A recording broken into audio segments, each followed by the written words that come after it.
Joan Sabat, Francesc Sánchez i així fins a 1.700 noms. Tots ells són víctimes del franquisme i assassinats entre 1939 i 1952 després d'un judici militar. La majoria són homes i el procés sempre era el mateix. Els afusellaven al camp de la Bota i els traslladaven fins aquí en capses de plàtans per enterrar-los amb calç viva. Ara es fan visites guiades per explicar-ho. La dona es va aixecar la mà i va dir: vull añadir una cosa. I diu: acaba de trobar el nom del meu avi i no sabíem que estava aquí.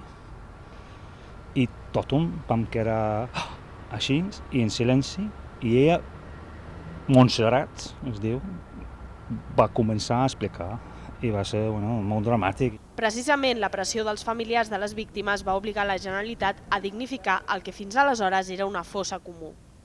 Va encarregar el projecte a l'arquitecta catalana Bet Galí, que va tenir molt clar com havia de ser aquest espai. I l'arquitecte que ho va fer-ho volia fer un lloc que fugia de triomfalismes, de patriotismes, volia fer una mena de jardí íntim.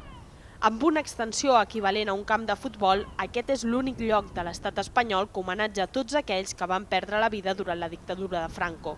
Tot i això, el Fossar de la Pedrera és un desconegut per a la majoria de barcelonins. És estrany sent una cosa tan única que aquí no ve ningú.